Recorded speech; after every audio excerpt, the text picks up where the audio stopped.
প্রথম যেটা দিয়ে শুরু করছি সেটা হচ্ছে যে আমরা 9-10-এ কী পড়েছি, 9-10-এ পড়েছি লাইফ সায়েন্স,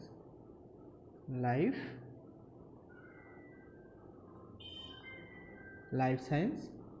আর 11-12-এ আমরা কী পড়লাম, 11-12-এ আমরা পড়লাম বায়োলজি।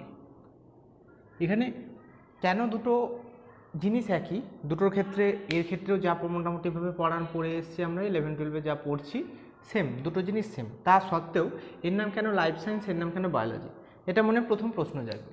তাহলে এই দুটোকে প্রথমে আইডেন্টিফাই করা যাক। এখানে লাইফ সায়েন্স কথাটার প্রথম যদি দুটোভাবে ভাগ করি, সায়েন্স মানে বিজ্ঞান, লাইফ মানে হচ্ছে জীবন, এখানে হচ্ছে লজি মানে হচ্ছে বিদ্যা, বায়ো মানেও কিন্তু অ্যাকচুয়ালি জীবনই বা জীবনের রিলেটেড জিনিস, এটা মানে কি শুধুমাত্র জীবন রিলেটেড যে বিজ্ঞান। ওকে, আর এখানে বায়ো কথাটার অর্থ কি, বায়ো কথাটার মানেও এখানে জীবনই, বাট এখানে কি, এখানে হচ্ছে যে জীব, বায়ো কথাটার অ্যাকচুয়ালি জীবের উদ্বর্তন সমন্বিত সমস্ত কিছু নিয়ে এখানে আলোচনা করা হবে, উদ্বর্তন সম্পর্কিত সমস্ত কিছু নিয়ে এখানে আলোচনা করা হবে। ওকে, তাহলে এখানে কি পাবো আমরা, লাইফ সায়েন্সে আমরা এতক্ষণ পর্যন্ত কী পড়েছিলাম, লাইফ সায়েন্সে আমরা পড়েছিলাম যে সমস্ত কিছু, যে ছোট ছোট প্রাণী উদ্ভিদ এই সমস্ত জিনিসগুলো নিয়ে পড়েছিলাম। এখানে আমরা কী পড়বো, এখানে আমরা সেই প্রাণী উদ্ভিদ তো পড়বই, প্রাণী উদ্ভিদের সাথে সাথে প্রাণী উদ্ভিদের বিভিন্ন রকম সাইকেল আমরা পড়বো। এছাড়া প্রাণী উদ্ভিদ যে প্রথম থেকে তো হুট করে প্রাণী উদ্ভিদ আসেনি, তার আগে অনেক ছোট ছোট ছোট ছোট জীবাণু ছিল, সেই জীবাণু থেকে কী করে স্টেপ ওয়াইজ এখানে প্রাণী উদ্ভিদ ধীরে ধীরে বহুকোষী জীবের উৎপত্তি হয়েছে, সেই সম্পর্কিত আলোচনা এখানে আছে। প্লাস হচ্ছে যে এখানে এই আলোচনা আছে মানুষের কীভাবে অভিব্যক্তি হয়েছে, মানুষের কীভাবে উদ্বর্তন এসছে, ক্রমান্বয়ে স্টেপ ওয়াইজ এসছে কীভাবে, সেটা ঘোড়ার কীভাবে এসছে সেটা পড়বো, মানুষের বিভিন্ন রকম যে চক্র চলে সেইগুলো পড়বো, উদ্ভিদের যে বিভিন্ন রকম চক্র চলে জীবদ্দশায় সেইগুলো আমরা পড়বো। এছাড়া এর মধ্যে আরও একটা যেটা স্পেশাল জিনিস যেটা দিয়ে আজকে শুরু করবো, সেটা হচ্ছে যে আমাদের যে সমগ্র জীবদেহ তো বহুকোষী জীব, বহুকোষী জীবের মধ্যে একটা স্পেশাল ইউনিট যেটা হচ্ছে সেল। তাহলে সেল এর মধ্যে একটা স্পেশাল পার্ট যেটা হচ্ছে সেল, যে সেলটা দিয়ে আমাদের পুরো বডিটা গঠন হচ্ছে, এই সেল সম্পর্কিত আলোচনাটাই হবে আজকে মূল মুখ্য বিষয়। তাহলে সেল কি, সেল হচ্ছে, এবার আসছি নেক্সট পয়েন্টে যেটা হচ্ছে সেল সম্পর্কে। তাহলে এখানে বোঝা গেল লাইফ সায়েন্স আর বায়োলজির মধ্যে পার্থক্য। এবার বায়োলজির মধ্যে আমাদের যে আমরা একটা যে সম্পূর্ণ বহুকোষী জীব, তার একটা ক্ষুদ্রতম অংশ হচ্ছে সেল।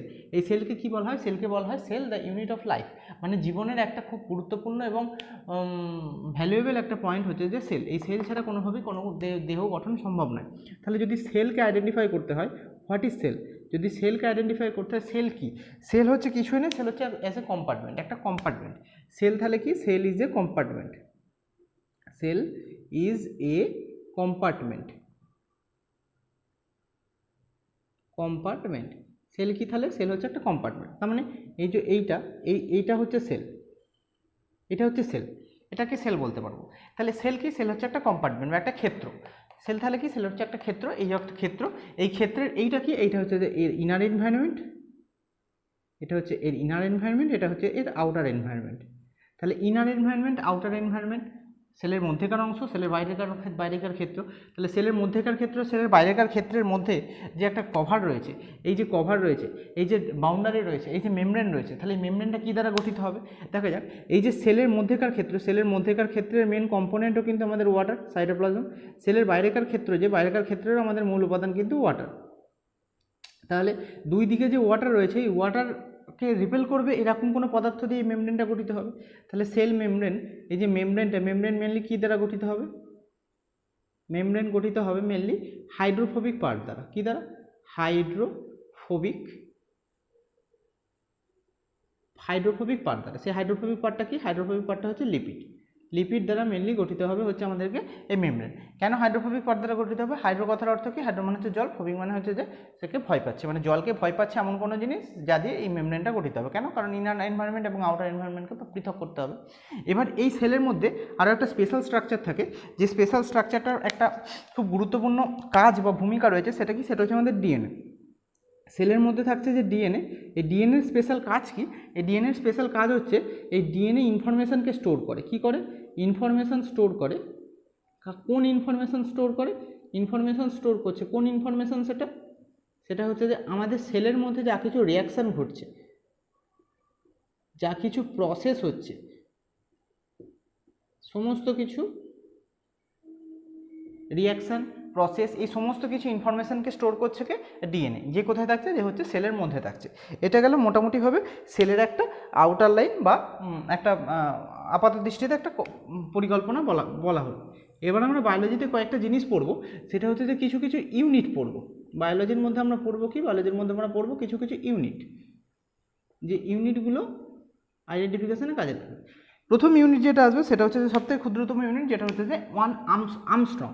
এই আর্মস্ট্রং ইউনিটটাকে আমরা আমাদের জেনুইন যে ইউনিটটা আমরা জানি সেই ইউনিটগুলোতে আইডেন্টিফাই করবো। আমরা জেনারেলি কী জানি, মিটার, সেন্টিমিটার, মিলিমিটার, এই জিনিসগুলো আমরা জানি। এখানে একটা টার্ম ধরা হচ্ছে, সেটা হচ্ছে মিটার। মিটারকে দিয়ে সমস্ত কিছু ইউনিটকে মিটারে কনভার্সন করবো। এক আর্মস্ট্রং মানে কত? এক আর্মস্ট্রং মানে হচ্ছে 10⁻⁻10 মিটার। এক ন্যানোমিটার, এটাকে বলা হচ্ছে ন্যানোমিটার, NM। এক ন্যানোমিটার মানে কত? এক ন্যানোমিটার মানে হচ্ছে 10⁻⁹ মিটার। এক মিলিমিটার মানে কত? এক মিলিমিটার মানে হচ্ছে 10⁻³ মিটার। এক মাইক্রোমিটার মানে কত? এক মাইক্রোমিটার মানে হচ্ছে 10⁻⁶ মিটার। এই মাইক্রোমিটারটা এখানে খুব গুরুত্বপূর্ণ। কেন মাইক্রোমিটারটা গুরুত্বপূর্ণ? মাইক্রোমিটার গুরুত্বপূর্ণ হওয়ার কারণ হচ্ছে মাইক্রোমিটারটা বিভিন্ন ক্ষেত্রে ইউনিটের আমাদের লাগবে। এবার তাহলে কী কী এই যে ইউনিটগুলো পড়লাম, এখানে কিছু কি এমন কিছু জিনিস আছে যে জিনিসগুলো মনে রাখার কথা দরকার? হ্যাঁ, অবশ্যই যদি মনে রাখা যায় তাহলে সেগুলো কী কী? সেগুলো হচ্ছে মোটামুটিভাবে আমরা ব্যাকটেরিয়া সম্পর্কে সবাই অবগত। এই ব্যাকটেরিয়া সেলের যখন একটা ব্যাকটেরিয়া সেলে যখন সাইজ আমাকে বলবে, ব্যাকটেরিয়া সেলের সাইজ মোটামুটিভাবে 2 থেকে 5 মাইক্রোমিটার হয়। 2 থেকে 5 মাইক্রোমিটার। আর একটা যদি মাইক্রোপ্লাজমা সেল হয়, মাইক্রোপ্লাজমা, এর সাইজ কত? এর সাইজ হচ্ছে 0.3 মাইক্রোমিটার। 0.3 মাইক্রোমিটার। ওকে, যদি একটা আমাকে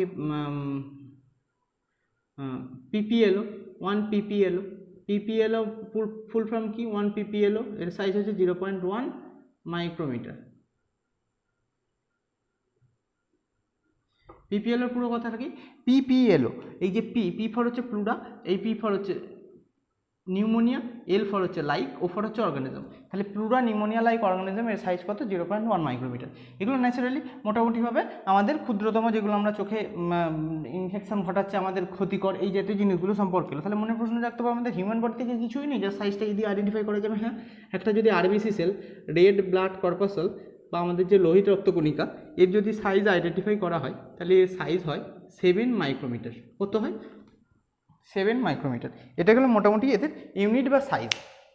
এই ইউনিট বা সাইজগুলো সম্পর্কে এবার এর পরবর্তী ক্ষেত্রে আমরা যেটা আসবো সেটা হচ্ছে আলোচনা করব কি? সেটা আলোচনা করব এই যে সেলগুলো, এই সেলগুলোর মধ্যে এই যে 3টে পার্ট, এই 3টে পার্ট হচ্ছে প্রোক্যারিওটিক সেলের।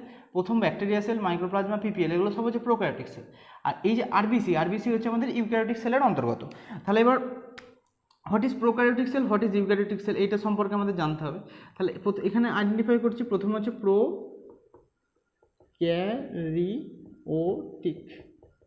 প্রোক্যারিওটিক। এখানে কি করছি? এখানে হচ্ছে করছি ইউক্যারিওটিক।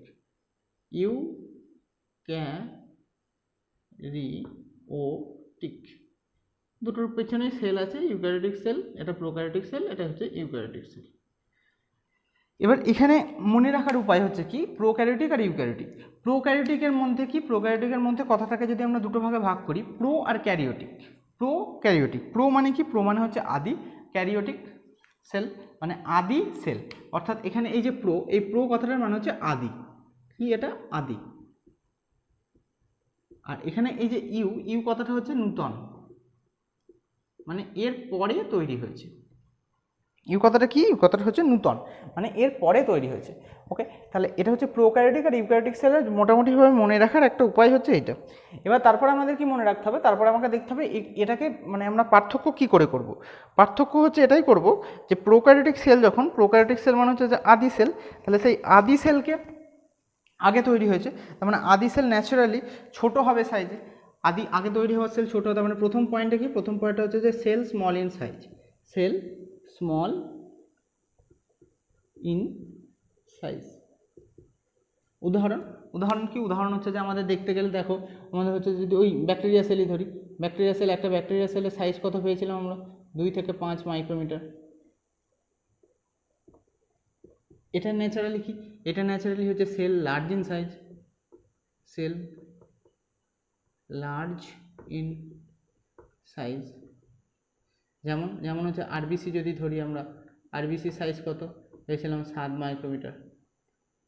ওকে, এছাড়া এছাড়া কি, এছাড়া হচ্ছে যে এখানে যে সেল, এখানে যে ডিএনএটা থাকে, এর যে ডিএনএ বলতে কি, ডিএনএ হচ্ছে যেটা বললাম যে এই যে স্পেশাল স্ট্রাকচার যেটা ইনফরমেশনকে স্টোর করে, তাহলে এখানে যে ডিএনএটা থাকে সেই ডিএনএটা কি, ডিএনএটা হচ্ছে নেকেড, ডিএনএ হচ্ছে নেকেড, ডিএনএ নেকেড মানে হচ্ছে ডিএনএর মধ্যে বাইরে কোনো কভার থাকে না। এখানে ডিএনএটা কি, এখানে ডিএনএটা নিউক্লিয়াসের মধ্যে থাকে, DNA inside nucleus, inside nucleus. DNA কোথায় থাকে, ডিএনএ নিউক্লিয়াসের মধ্যে থাকে। এছাড়া এছাড়া আর কিছু পয়েন্ট আছে যেগুলো দিয়ে ভাগ করতে পারবো, হ্যাঁ অবশ্যই পয়েন্ট আছে। কি পয়েন্ট, সেটা হচ্ছে কি, এখানে যে সেল অর্গানেলগুলো থাকে, সেলের মধ্যে তো বিভিন্ন রকম জিনিস থাকে, সেলের মধ্যে তোমার ডিএনএ রয়েছে, বিভিন্ন রকম মেমব্রেন বা বিভিন্ন রকম সাইট, এন্ডোপ্লাজমিক রেটিকুলাম রয়েছে, গলগি বডি রয়েছে, বিভিন্ন রকম অর্গানেল রয়েছে, মাইটোকন্ড্রিয়া রয়েছে, ক্লোরোপ্লাস্ট রয়েছে, আমাদের নিউক্লিয়াস রয়েছে, এই সমস্ত কিছু অর্গানেলগুলো রয়েছে। এখানে তাহলে প্রোক্যারিওটিক সেলের মধ্যে কী অর্গানেল রয়েছে, প্রোক্যারিওটিক সেলে কী বলেছি, সেলের সাইজ ছোটো, তাহলে সেলের সাইজ ছোটো মানে সেখানে জিনিসপত্র কম রাখবে, অর্থাৎ এখানে যে অর্গানেলগুলো থাকে সেগুলো কি, সেগুলো হচ্ছে মেমব্রেনলেস অর্গানেল। কি অর্গানেল, মেমব্রেনলেস অর্গানেল, মেমব্রেনলেস অর্গানেল, মেমব্রেনলেস অর্গানেল। এখানে কি থাকবে, এখানে থাকবে হচ্ছে যে মেমব্রেন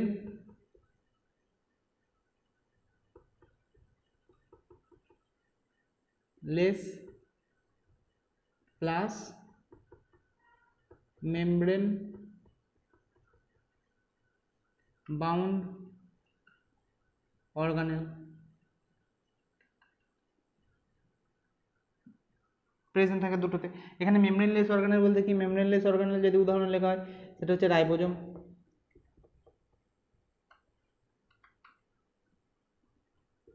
আর এখানে যদি মেমব্রেনলেস তো পার্ট পেয়ে গেলাম, এই যদি মেমব্রেন বাউন্ড অর্গানেলের যদি কোনো উদাহরণ লেখা তাহলে কী হবে, মেমব্রেন বাউন্ড অর্গানেলের উদাহরণ হচ্ছে তোমার এন্ডোপ্লাজমিক রেটিকুলাম, গলগি বডি, অনেক কিছু রয়েছে। তাহলে এতক্ষণ পর্যন্ত আমরা যেগুলো বললাম সেটা হচ্ছে প্রোক্যারিওটিক সেল, ইউক্যারিওটিক সেলে মোটামুটিভাবে আমরা আইডেন্টিফিকেশন করলাম। প্রোক্যারিওটিক সেল, ইউক্যারিওটিক সেলকে দুটো ভাগে যে কী কী ভাগে ভাগ করা হয়, তাদের পার্থক্য, এই সমস্ত জিনিসগুলো সম্পর্কে আলোচনা হলো। তাহলে এইটুকুনি একটা যদি রিভিশন করা হয় সেটা হচ্ছে যে, রিভিশনটা একটু পরে আর একটা জিনিস যেটা বলে দিই সেটা হচ্ছে যে আমাদের যে আমরা যে এই যে লিভিং, আমরা যে বাস করছি, এই যে বললাম না যে এই যে জীবের উদ্বর্তন হয়েছে কোনভাবে, কীভাবে একটা স্টেপ থেকে একটা স্টেপ এসছে, আমাদের এই যে লিভিং ওয়াল বা লিভিং অর্গানিজম, এই লিভিং ওয়ালকে যদি ভাগ করা হয়, মোটামুটিভাবে লিভিং ওয়ালকে যদি ভাগ করা হয় তাহলে সেটাকে 5টা ভাগে ভাগ করা হবে। কি কটা ভাগে ভাগ করা হবে, 5টা ভাগে ভাগ করা হবে। লিভিং ওয়ালকে যদি ভাগ করা হয় তাহলে কটা ভাগ পাবো আমরা, 5টা ভাগ পাবো। কি কি 5টা ভাগ পাবো, একদম প্রথমে যেটা পাবো সেটা হচ্ছে আমরা পাবো মোনেরা। কি পাবো প্রথমে পাবো হচ্ছে আমরা মোনেরা, MONERA, মোনেরা। দেন কি পাবো, দেন পাবো হচ্ছে আমরা প্রোটিস্টা, PROTISTA, প্রোটিস্টা। দেন পাবো কি আমরা, দেন পাবো হচ্ছে আমরা ফানজাই মানে হচ্ছে ছত্রাক। তারপরে কি পাবো আমরা, তারপরে পাবো হচ্ছে প্ল্যান্টি, PLANTAE, প্ল্যান্টি মানে হচ্ছে যে আমাদের উদ্ভিদ।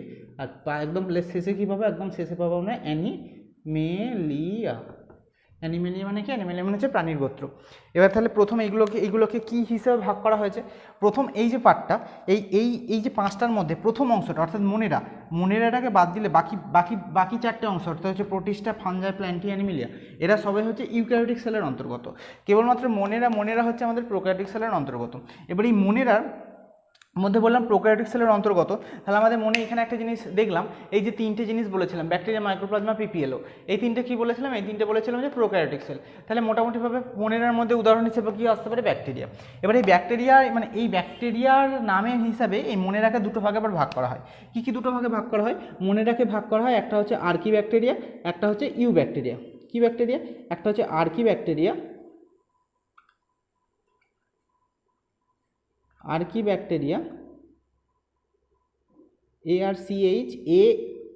আর্কি ব্যাকটেরিয়া, একটা হচ্ছে ইউ ব্যাকটেরিয়া, আর্কি ব্যাকটেরিয়া, আর্কি নামটা থেকে আসছে, আর্কি মানে কি, আর্কি মানে হচ্ছে সেটা হচ্ছে পুরাতন, ইউ ব্যাকটেরিয়া মানে কি নূতন।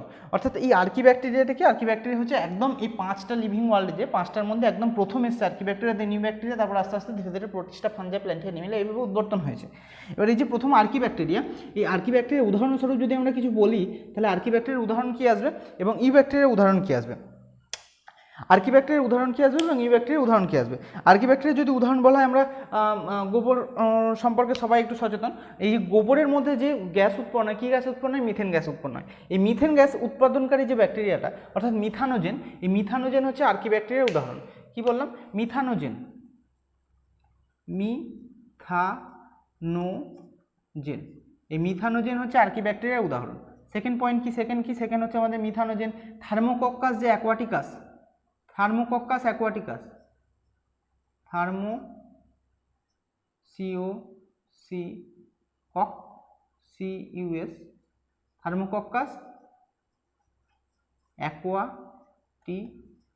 অ্যাকোয়াটিকাস, থার্মোকক্কাস অ্যাকোয়াটিকাস কোথায় পাওয়া যায়, থার্মোকক্কাস অ্যাকোয়াটিকাস পাওয়া যায় আমাদের যে উষ্ণ প্রস্রবণ, সেই উষ্ণ প্রস্রবণে থার্মোকক্কাস অ্যাকোয়াটিকাস থাকে, অতিরিক্ত টেম্পারেচারে থার্মোকক্কাস অ্যাকোয়াটিকাস থাকে। মিথানোজেন কোথায় থাকে, মিথানোজেন হচ্ছে যে এরকম মলমূত্র যেখান থেকে মিথেন গ্যাস তৈরি হয়, সেই মিথেন গ্যাস উৎপাদনকারী যে প্যাথোজেন বা যে ব্যাকটেরিয়া সেটা কি, সেটা হচ্ছে যে আমাদের মিথানোজেন। আর ইউ ব্যাকটেরিয়ার উদাহরণ কি, ইউ ব্যাকটেরিয়ার উদাহরণস্বরূপ যদি বলতে হয়, ইউ ব্যাকটেরিয়ার উদাহরণ হচ্ছে আমাদের যে সায়ানোব্যাকটেরিয়ার নাম শুনেছি, সেই সায়ানোব্যাকটেরিয়া হচ্ছে ইউ ব্যাকটেরিয়ার উদাহরণ। ইউ ব্যাকটেরিয়া তাহলে উদাহরণ কি, ইউ ব্যাকটেরিয়ার উদাহরণ হচ্ছে সায়ানোব্যাকটেরিয়া,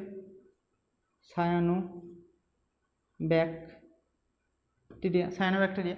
তারপরে কি, তারপরে হচ্ছে যে আমাদের যে ওই যে মাইক্রোপ্লাজমা পড়েছি, মাইক্রোপ্লাজমা হচ্ছে যে এই ইউ ব্যাকটেরিয়ার উদাহরণ, মাইক্রোপ্লাজমা ইউ ব্যাকটেরিয়ার উদাহরণ।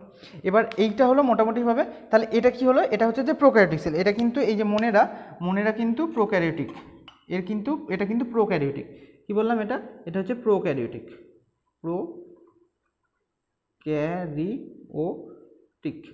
এটা প্রোক্যারিওটিক, আর বাকি সব হচ্ছে তোমার ইউক্যারিওটিক। তাহলে এখানে মোটামুটিভাবে পার্থক্য আইডেন্টিফাই করা গেল, এটা হচ্ছে প্রোক্যারিওটিক, সব হচ্ছে ইউক্যারিওটিক।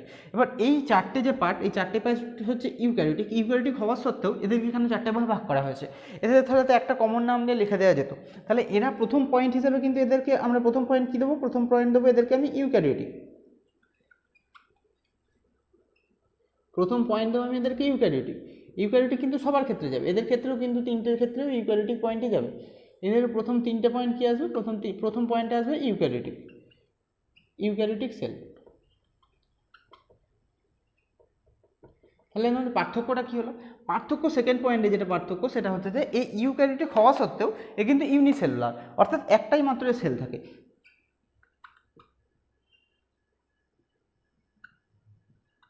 ইউনিসেলুলার। বাট এরা কিন্তু মাল্টিসেলুলার হয়। কি হয়, মাল্টিসেলুলার।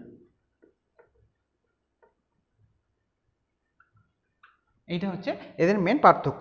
এর পরবর্তী যা কিছু পার্থক্য, পরবর্তী ডেসক্রিপশন যখন লিভিং ওয়ার্ল্ড চ্যাপ্টার পড়ানো হবে তখন সেখানে আলোচনা করা হবে। যাই হোক, এই পার্টটাতে আমরা কী কী বললাম, জেনারেলি প্রথম আমরা বলেছি যে কি লাইফ সায়েন্স এবং বায়োলজি। আমরা 9-10-এ কী পড়েছি, লাইফ সায়েন্স পড়েছি, এবং 11-12-এ কী পড়েছি আমরা, 11-12-এ পড়েছি আমরা বায়োলজি। 11-12-এ আমরা বায়োলজি পড়ছি। লাইফ সায়েন্স মানে যে মেনলি যেখানে জীবনের বিজ্ঞান সম্পর্কে আলোচনা করা হচ্ছে, আর ওখানে হচ্ছে যেটা জীবের উদ্বর্তন সম্পর্কে আলোচনা করা হচ্ছে। এবার আমরা কি এলাম, এবার হচ্ছে আমরা যে এই জীবের উদ্বর্তনের ক্ষেত্রে আমরা এখানে একটা মেন পার্ট যেটা বললাম সেটা হচ্ছে সেল, যেটা জীব দেহ গঠনের জন্য মূল উপাদান। এই সেল সম্পর্কে আলোচনা করতে গিয়ে সেলটা কি পেলাম, সেলটা হচ্ছে একটা মোদ্দা কথা ভাষায় বলতে গেলে সেল হচ্ছে একটা কম্পার্টমেন্ট বা একটা ক্ষেত্র। এই একটা ক্ষেত্র, এটা হচ্ছে একটা সেল, যার ভেতরের ক্ষেত্রটাকে বলছি আমি ইনার এনভায়রনমেন্ট, বাইরেরটাকে বলছি আমরা আউটার এনভায়রনমেন্ট। ভেতরের ক্ষেত্রের মধ্যে থাকছে যে মেন উপাদান হচ্ছে সাইটোপ্লাজম, মেনলি যেটা জল। আউটার ক্ষেত্রের মধ্যে, আউটার এনভায়রনমেন্টের মধ্যেও মূল উপাদান হচ্ছে জল। এই দুটো পার্টকে, অর্থাৎ ইনার পার্ট এবং আউটার পার্টকে ভাগ করেছে যে মেমব্রেন, সেটা কী দ্বারা গঠিত হতে হবে, সেটা অবভিয়াসলি হাইড্রোফোবিক পার্ট দ্বারা গঠিত হতে হবে। সেটা কী দ্বারা গঠিত, মেনলি হচ্ছে লিপিড। মেনলি যেটা থাকে সেটা হচ্ছে ফসফোলিপিড। ব্যাকটেরিয়া সেলের ক্ষেত্রে ফসফোলিপিড দেখতে পাওয়া যায়। ওকে, এবার কি থাকে, এবার বললাম যে এই সেলের মধ্যে একটা স্পেশাল স্ট্রাকচার থাকে, তার নাম হচ্ছে ডিএনএ। যে ডিএনএ কী করে, যে ডিএনএ হচ্ছে ইনফরমেশনকে স্টোর করে। কিসের ইনফরমেশন স্টোর করে, সেলের মধ্যে ঘটে যাওয়া রিয়াকশান, তার প্রসেস, এই সমস্ত ইনফরমেশনকে স্টোর করে, যেটা পরবর্তী ক্ষেত্রে কাজে লাগতে পারে। ওকে, এবার হচ্ছে কি, আমরা বায়োলজিতে কিছু কিছু ইউনিট সম্পর্কে আলোচনা করবো। কি ইউনিট, 1 অ্যামস্ট্রং মানে কত, 1 অ্যামস্ট্রং মানে হচ্ছে 10⁻10 মিটার। 1 ন্যানোমিটার মানে কত, 1 ন্যানোমিটার মানে হচ্ছে 10⁻9 মিটার। 1 মিলিমিটার মানে কত, 1 মিলিমিটার মানে হচ্ছে 10⁻3 মিটার। 1 মাইক্রোমিটার মানে কত, 1 মাইক্রোমিটার মানে হচ্ছে 10⁻6 মিটার।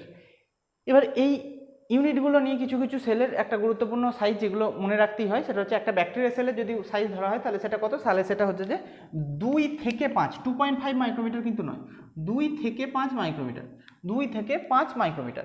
একটা মাইক্রোপ্লাজমা সেলের উদাহরণ কত, সাইজ কত, একটা মাইক্রোপ্লাজমা সেলের সাইজ হচ্ছে 0.3 মাইক্রোমিটার। একটা পিপিএল অর্থাৎ প্লুরা নিউমোনিয়া লাইক অর্গানিজম, এই সেলের সাইজ কত, 0.1 মাইক্রোমিটার। একটা আরবিসি সেলের সাইজ কত, 7 মাইক্রোমিটার। এগুলো মোটামুটিভাবে একটা সেলের আইডেন্টিফিকেশন, একটা স্ট্রাকচার দেখা হয়ে গেল। এবার হচ্ছে আমরা যদি বলি এই যে এত কিছু সম্পর্কে আলোচনা করছি, এর মধ্যে ব্যাকটেরিয়া সেল, মাইক্রোপ্লাজমা, পিপিএলও, এই তিনটে হচ্ছে আমাদের ইউক্যারিওটিক সেল না প্রোক্যারিওটিক সেল, এই তিনটে হচ্ছে আমাদের প্রোক্যারিওটিক সেল। আর এই যে আরবিসি কিন্তু অ্যাজ এ ইউক্যারিওটিক সেল। তাহলে এখানে প্রোক্যারিওটিক সেল কোনটা, ইউক্যারিওটিক সেল কোনটা, সেটাকে আমাদেরকে আইডেন্টিফাই করতে হবে। তাহলে প্রোক্যারিওটিক, প্রো কথার অর্থ মানে কি, প্রো মানে হচ্ছে আদি। এখানে ইউক্যারিওটিক, ইউ কথার মানে কি, ইউ কথার মানে হচ্ছে নূতন। অর্থাৎ প্রোক্যারিওটিক সেল মানে যেটা আগে তৈরি হয়েছে উৎপত্তিগত দিক থেকে সেটা হচ্ছে প্রোক্যারিওটিক সেল, যেটা আধুনিক বা নতুন তৈরি হয়েছে সেটা হচ্ছে ইউক্যারিওটিক সেল। এবার এই প্রোক্যারিওটিক সেলের মধ্যে কী কী আমরা পাবো, প্রোক্যারিওটিক সেলের মধ্যে আমরা কী কী পাবো, প্রোক্যারিওটিক সেলের মধ্যে মানে আইডেন্টিফিকেশন করবো কী করে। প্রোক্যারিওটিক সেল মানে আগে তৈরি হয়েছে, তাহলে সাইজে ছোটো হবে, প্রথম ছোটো থেকে আস্তে আস্তে বড় হয়, তাহলে সেলস স্মল ইন সাইজ, যেমন হচ্ছে ব্যাকটেরিয়া সেল 2 থেকে 5 মাইক্রোমিটার। এখানে হচ্ছে সেলটা লার্জ হচ্ছে সাইজ, যেমন হচ্ছে আরবিসি হচ্ছে 7 মাইক্রোমিটার। এখানে কত, এখানে হচ্ছে ডিএনএ যেটা থাকে, ডিএনএটা হচ্ছে খোলামেলা থাকে, কোনো রকম কোনো কভারিং থাকে না, অর্থাৎ ডিএনএ হচ্ছে নেকেড। এখানে ডিএনএ ইনসাইড নিউক্লিয়াস, নিউক্লিয়াসের মধ্যে থাকে, মানে কভারিং রয়েছে। এখানে কি, এখানে হচ্ছে মেমব্রেনলেস অর্গানেল প্রেজেন্ট থাকছে, এখানে মেমব্রেনলেস অর্গানেল কিন্তু এখানে প্রেজেন্ট থাকছে, এখানে মেমব্রেনলেস অর্গানেল প্রেজেন্ট থাকছে। আর এখানে কি, এখানে মেমব্রেনলেস, মেমব্রেন বাউন্ড বোথ অর্গানেল আর প্রেজেন্ট, বোথ অর্গানেল প্রেজেন্ট থাকছে, ঠিক আছে। তাহলে মেমব্রেনলেস, মেমব্রেন বাউন্ড বোথ অর্গানেল ইউক্যারিওটিকের ক্ষেত্রে প্রেজেন্ট থাকছে, এখানে কেবলমাত্র মেমব্রেনলেস অর্গানেল প্রেজেন্ট থাকছে। এবার পরবর্তী ক্ষেত্রে আমরা যেটা এলাম সেটা হচ্ছে লিভিং ওয়ার্ল্ড সম্পর্কে আলোচনা করলাম। What is living world? Living world কি, লিভিং ওয়ার্ল্ড হচ্ছে আমাদের সমগ্র জীবজগৎ হচ্ছে লিভিং ওয়ার্ল্ড। তার মধ্যে 5টা পার্ট রয়েছে, মেনলি 5টা পার্টে আমরা এটাকে আইডেন্টিফাই করেছি। কি কি? 1 নম্বর হচ্ছে মনিরা, 2 নম্বর প্রোটিস্টা, 3 নম্বর ফানজাই, 4 নম্বর প্ল্যান্টি, 5 নম্বর হচ্ছে অ্যানিমিলিয়া। যার মধ্যে মনিরা হচ্ছে একমাত্র যেখানে প্রোক্যারিওটিক সেল দ্বারা গঠিত, বাকি 4টে সবাই কিন্তু ইউক্যারিওটিক সেল দ্বারা গঠিত। এই প্রোক্যারিওটিক সেল দ্বারা গঠিত মনিরার আবার 2টো পার্ট রয়েছে। কি পার্ট রয়েছে? একটা হচ্ছে যে আর্কি ব্যাকটেরিয়া, একটা হচ্ছে ইউ ব্যাকটেরিয়া। আর্কি কথার অর্থ কি? আদি, অর্থাৎ এই মনিরারও একদম প্রথম স্টেজ, সেখান থেকে যেগুলো তৈরি হচ্ছে, যেমন হচ্ছে মিথানোজেন, যেটা মিথেন গ্যাস তৈরি করে মেনলি, থার্মোকক্কাস অ্যাকোয়াটিকাস, সেটা হচ্ছে আমাদের উষ্ণ প্রস্রবণে পাওয়া যায়। এই 2টো ব্যাকটেরিয়া মোটামুটিভাবে এদের উদাহরণ, যেটা কিনা আর্কি ব্যাকটেরিয়ার মধ্যে পড়ছে। অপরদিকে ইউ ব্যাকটেরিয়ার মধ্যে উদাহরণ হিসেবে পড়ছে সায়ানোব্যাকটেরিয়া, মাইক্রোপ্লাজমা। এগুলো কি? এগুলো হচ্ছে আর্কি ব্যাকটেরিয়া ঠিক পরবর্তী স্টেজ যখন সেটা তৈরি হয়েছে। এবার কি? এবার হচ্ছে প্রোটিস্টা, ফানজাই, প্ল্যান্টি, অ্যানিমিলিয়া, এরা সবাই কিন্তু eukaryotic sell. But eukaryotic sell হওয়ার সত্ত্বেও এদেরকে 4টে আলাদা আলাদা নামকরণ কেন করা হয়েছে? তাহলে প্রত্যেকে ইউক্যারিওটিক সেল, বাট প্রোটিস্টা হচ্ছে ইউক্যারিওটিক হওয়ার সাথে সাথে সে কিন্তু ইউনিসেলুলার, অর্থাৎ ইউনিসেলুলার মানে হচ্ছে সিঙ্গেল সেল দ্বারা সে গঠিত। অর্থাৎ প্রোটিস্টা এটা হচ্ছে এর আইডেন্টিফিকেশন বাকি 3টে থেকে আলাদা করছে। বাকি 3টে হচ্ছে মাল্টিসেলুলার। এবার আমরা যে জিনিসটা নিয়ে আলোচনা করবো সেটা হচ্ছে যে এই যে মনিরার মধ্যে কি পড়লাম? ব্যাকটেরিয়া, অর্থাৎ এই ব্যাকটেরিয়া সেল সম্পর্কে আলোচনা করবো। তাহলে ব্যাকটেরিয়া সেল সম্পর্কে আলোচনা করতে হলে কোনো কিছু জিনিস সম্পর্কে একটা যখন আলোচনা করতে যাই, তাহলে সেই জিনিসটা সম্পর্কে আলোচনা করতে গেলে প্রথম সেই জিনিসটাকে আমি কি করবো, কোথায় জিনিসটা পাওয়া যায়, জিনিসটা অমুক জায়গায় পাওয়া যায়। তাহলে অমুক জায়গায় পাওয়া যায় যখন জিনিসটা জানতে পারলাম যে জিনিসটা অমুক জায়গায় পাওয়া যায়, তারপরে আমরা কি আলোচনা করবো? তারপরে আমরা আলোচনা করবো জিনিসটাকে দেখতে কেমন, অর্থাৎ তার কি রয়েছে, কি দেখে তাকে আমরা দেখতে পাবো, তার স্ট্রাকচার আর কি। স্ট্রাকচারের পর কি আলোচনা করবো? স্ট্রাকচারের পর আলোচনা করবো সেই স্ট্রাকচারগুলো কি কি কাজ করে। তাহলে শুধু স্ট্রাকচার পড়লেই তো হবে না, সেই স্ট্রাকচারটা অমুক থেকে অমুক জিনিসগুলো দেখতে পাওয়া যায়, বাট সেই স্ট্রাকচারটা কীভাবে কাজ করে সেইগুলো সম্পর্কে আলোচনা করব। যেমন এখানে আলোচনা করব কি, প্রথম যেটা আলোচনা করব ব্যাকটেরিয়া সেল। এই ব্যাকটেরিয়া সেল কোথায় পাওয়া যায়, ব্যাকটেরিয়া কোথায় পাওয়া যায় প্রথম আলোচনা করার পরে, অর্থাৎ তার হ্যাবিটেট, তার বাসস্থান সম্পর্কে আলোচনা করার পরে আমরা কি করব,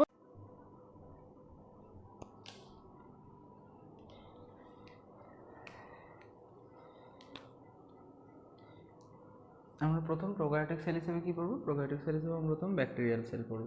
কী cell? Bacterial cell. Bacterial cell প্রথম পড়তে গেলে প্রথম যে জিনিসটা সম্পর্কে জানতে হয় কোনো কিছু, তাহলে তার প্রথম জানতে হয় হ্যাবিটেট, অর্থাৎ তার বাসস্থান কোথায়। যদি ব্যাকটেরিয়ার প্রথম বাসস্থান জানতে হয়, বাসস্থান আমরা যেখানেই তাকাই সেখানে ব্যাকটেরিয়াকে দেখতে পাই। অর্থাৎ আমরা যে ওপরে তাকাচ্ছি এয়ার, হ্যাঁ এয়ারের মধ্যে রয়েছে, অবশ্যই রয়েছে এয়ারের মধ্যে। আমরা যে মাটিতে রয়েছি, সয়েলের মধ্যে রয়েছে, হ্যাঁ সয়েলের মধ্যে রয়েছে। আর কোথায় রয়েছে? আমাদের যে জল রয়েছে, ওয়াটার, সেই ওয়াটার লেভেলে রয়েছে, এখানেও দেখতে পাই। এছাড়া কোথায় দেখতে পাই? এছাড়া হচ্ছে ডিপ সি। ডিপ সি মানে হচ্ছে যেখানে সূর্যের আলো পৌঁছাচ্ছে না, হ্যাঁ সেখানেও দেখতে পাওয়া যায়। তাছাড়া দেখতে পাওয়া যায় হচ্ছে আমাদের উষ্ণ প্রস্রবণ, যেটা সেই থার্মাস অ্যাকোয়াটিকাস, সেই উষ্ণ প্রস্রবণে দেখতে পাওয়া যায়। উষ্ণ প্রস্রবণে যেখানে প্রচণ্ড গরম, সেই উষ্ণ প্রস্রবণে দেখতে পাওয়া যায়। এছাড়া হচ্ছে আমাদের ইন্টেস্টাইন,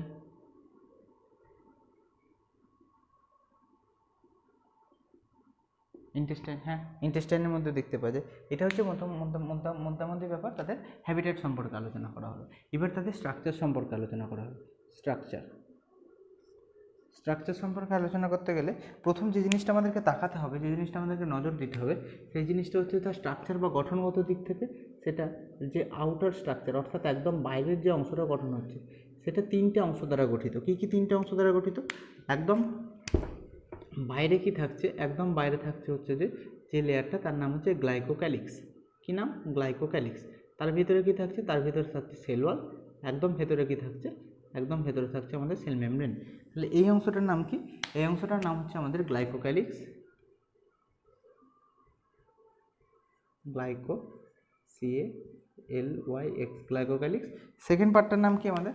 সেকেন্ড পার্টটার নাম হচ্ছে আমাদের সেল ওয়াল। এটার নাম কি? এটার নাম হচ্ছে সেল ওয়াল। আর একদম তারপরে একদম ইনারমোস্ট লেয়ারটার নাম কি? ইনারমোস্ট লেয়ারটার নাম হচ্ছে সেল মেমব্রেন। ঠিক আছে, এই তিনটে পার্টকে একত্রে কি বলা হয়? এই তিনটে পার্টকে একত্রে বলা হয় আউটার এনভেলপ। ঠিক আছে, এই আউটার এনভেলপের এবার পরস্পর স্ট্রাকচারগুলো সম্পর্কে আলোচনা করেছি। আউটার এনভেলপের একদম বাইরের যে স্ট্রাকচারটা, অর্থাৎ গ্লাইকোক্যালিক্স, সেই গ্লাইকোক্যালিক্স মেনলি কী দ্বারা গঠিত? গ্লাইকোক্যালিক্স মেনলি গঠিত হচ্ছে আমাদের কার্বোহাইড্রেট দ্বারা। তাহলে স্ট্রাকচারের প্রথম যে পার্টটা, প্রথম যে অংশটা, সেই অংশটা হচ্ছে আমাদের গ্লাইকোক্যালিক্স।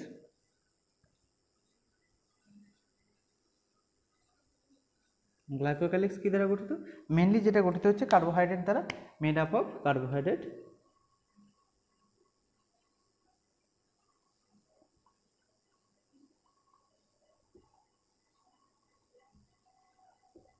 সেই কার্বোহাইড্রেটের স্পেশাল নাম কি? মিউকোপলিস্যাকারাইড।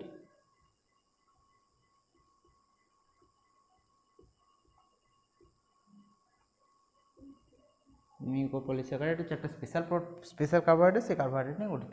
এই মিউকোপলিস্যাকারাইড দুটো পার্ট থাকে। একটা মিউকোপলিস্যাকারাইড একটা পার্ট হচ্ছে তোমার স্লাইম লেয়ার,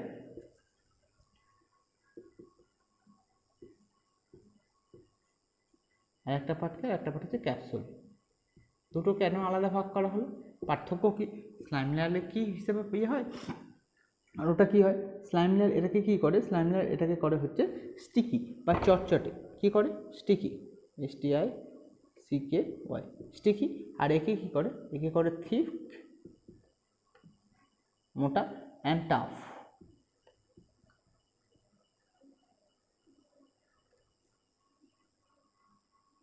ঠিক মোটা করে, একে ক্যাপসুলটা কী করে? একে থিক বা মোটা করে এবং টাফ, শক্ত করে। ঠিক আছে, এ কী করে? স্টিকি বা চটচটে, নরম, এই জাতীয় জিনিসটা এই স্লাইম মোল্ড দিয়ে, এই স্লাইম লেয়ার দিয়ে হয়। এবার পরবর্তী ক্ষেত্রে এই গ্লাইকোক্যালিক্সের এই অংশটা হয়ে গেল। এবার গ্লাইকোক্যালিক্সের পরে যেটা আসছে সেটা হচ্ছে আমাদের সেল ওয়াল। তাহলে সেল ওয়াল সম্পর্কে আলোচনা করি। সেল ওয়ালটা কী? এবার হচ্ছে যে নেক্সট স্ট্রাকচার হচ্ছে কি, এই গ্লাইকোক্যালিক্সের যদি আরেকটা জিনিস এখানে বলতে হবে, একদম লোকেশান হচ্ছে, যদি গ্লাইকোক্যালিক্সের লোকেশান বলা হয়, যদি গ্লাইকোক্যালিক্সের এখানে আমাদের লোকেশান বলি, লোকেশান হচ্ছে যে একদম আউটার এনভেলপের একদম বাইরের স্ট্রাকচার। লোকেশান কি? লোকেশান হচ্ছে যে আউটার স্ট্রাকচার বা বাইরের স্ট্রাকচার, বাইরের অংশ কার? আউটার এনভেলপের।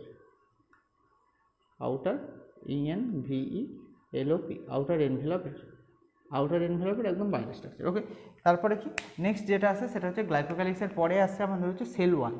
নেক্সট পয়েন্ট যেটা আসছে সেটা হচ্ছে সেল ওয়াল। এই সেল ওয়ালের প্রথম লোকেশান বলতে হবে। সেল ওয়ালের লোকেশান কি? সেল ওয়ালের লোকেশান হচ্ছে যে inner layer of glycocalyx. Location কি? ইনার লেয়ার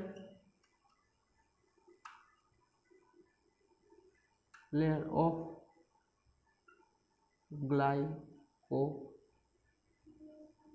গ্লাইকোক্যালিক্সের একদম ভেতরের, গ্লাইকোক্যালিক্সের জাস্ট ভেতরের লেয়ার হচ্ছে এটা। তারপরে এই যে সেল ওয়াল, এই সেল ওয়ালের রোল কি, মানে কি কাজ করে সেল ওয়ালের? কাজ, রোল হচ্ছে প্রথম হচ্ছে যে স্ট্রাকচার ফর্মেশন করছে।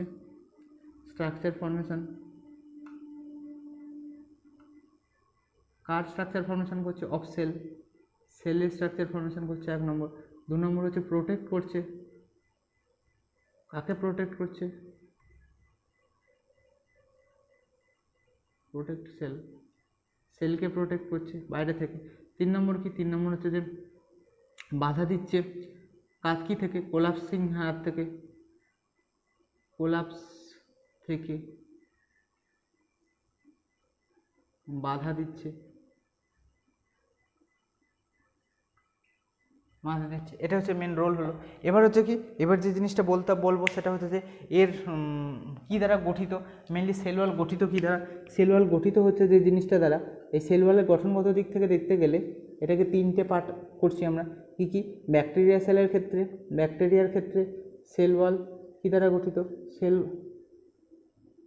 ব্যাকটেরিয়ার ক্ষেত্রে সেল ওয়াল কী দ্বারা গঠিত, সেল ওয়াল গঠিত হচ্ছে আমাদের পেপটাইডোগ্লাইকানের লেয়ার দ্বারা, পেপটাইডোগ্লাইকানের লেয়ার দ্বারা। তারপরে হচ্ছে এখানে আমাদের প্ল্যান্ট সেল যদি হয়, প্ল্যান্টের সেল ওয়াল কী দ্বারা গঠিত, এটা হচ্ছে সেলুলোজ দিয়ে। তারপর হচ্ছে প্ল্যান্ট সেল হচ্ছে ফাঞ্জাই যদি হয়, ফাঞ্জাই সেল ওয়াল কী দ্বারা গঠিত, কাইটিন। ঠিক আছে, এবার এই যে পেপটাইডোগ্লাইকান, এই পেপটাইডোগ্লাইকান কি শুধু একক অংশ, শুধু কি পেপটাইডোগ্লাইকান নিয়ে গঠিত, না পেপটাইডোগ্লাইকানের কোনো মধ্যে কোনো স্পেশাল স্ট্রাকচার রয়েছে, সেটাকে জানতে হবে। সেটাকে জানতে গেলে আমাকে প্রথমে এবার তাহলে পেপটাইডোগ্লাইকানটা কী সেটা জানতে হবে। এই যে সেটা জানছি, এবার দেখা যায় পেপটাইডোগ্লাইকান দুটো পার্ট নিয়ে গঠিত। পেপটাইডোগ্লাইকানের মধ্যে দুটো পার্ট থাকে, পেপটাইডোগ্লাইকানের মধ্যে দুটো পার্ট থাকে। একটা কি থাকে, একটা হচ্ছে পেপটাইড চেন থাকে, পেপটাইড চেন, যেটা কি অ্যামাইনো অ্যাসিডের চেন, এ ফর অ্যামাইনো অ্যাসিডের চেন। আর একটা কী থাকে, আর একটা থাকে হচ্ছে আমাদের গ্লাইকান কার্বোহাইড্রেট, গ্লাইকান এটা কার্বোহাইড্রেটের চেন, কার্বোহাইড্রেট বা সুগার, গ্লাইকান সুগার। ওকে, এই যে গ্লাইকান সুগার, এই গ্লাইকান সুগারটা কিছুটা মডিফাইড হয় দুটো স্পেশাল সুগারের নাম হয়, সেটা হচ্ছে একটা হচ্ছে NAG for N acetyl glucosamine, second পার্টটা হচ্ছে এন অ্যাসিটাইল মিউমারিক অ্যাসিড। এই দুটো মডিফাইড সুগার হয়, N acetyl glucosamine, N acetyl muramic acid. এদের মেনলি স্ট্রাকচারগত দিক থেকে কেমন হয়, এদের স্ট্রাকচার হয় এই যে, এটা হচ্ছে ন্যাম, এটা ন্যাম, এটা ন্যাম, এটা ন্যাম, এটা ন্যাম, এটা ন্যাম, এটা ন্যাম, এটা ন্যাম, এটা ন্যাম। এবার এদের মধ্যে কী থাকছে, মধ্যে থাকছে হচ্ছে ন্যাগ, এই যে nag, nag, nag, nag, nag, nag. এটা পরস্পর ইন্টারলিঙ্কিং হচ্ছে, ইন্টারলিঙ্কিং হচ্ছে, ইন্টারলিঙ্কিং হচ্ছে, ইন্টারলিঙ্কিং হচ্ছে, ইন্টারলিঙ্কিং হচ্ছে, ইন্টারলিঙ্কিং হচ্ছে, ইন্টারলিঙ্কিং হচ্ছে, ইন্টারলিঙ্কিং হচ্ছে, ইন্টারলিঙ্কিং পরস্পর যুক্ত হচ্ছে। এবার এই যে একটা সারি ন্যাগডামের সারি, এই একটা ন্যাগডামের সারি, একটা ন্যাগডামের সারি, এরা পরস্পরের সঙ্গে যুক্ত থাকবে।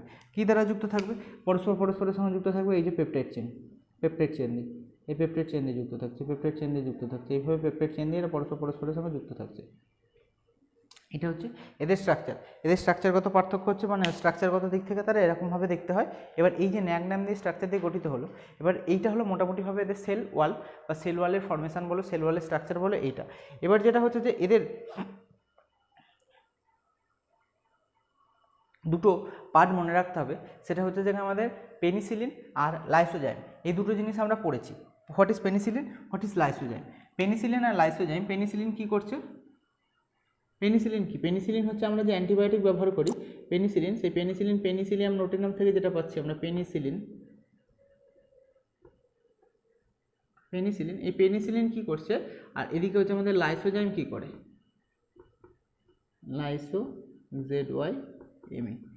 লাইসোজাইম কি করে, এই পেনিসিলিন করে কি, লাইসোজাইম কি করে আমাদের, লাইসোজাইম হচ্ছে যে ন্যাগডামের মধ্যেকার স্ট্রাকচারকে ভাঙছে, ন্যাগডামের মধ্যেকার যে স্ট্রাকচার, সেই স্ট্রাকচারকে ভাঙছে হচ্ছে আমাদের ন্যাম এর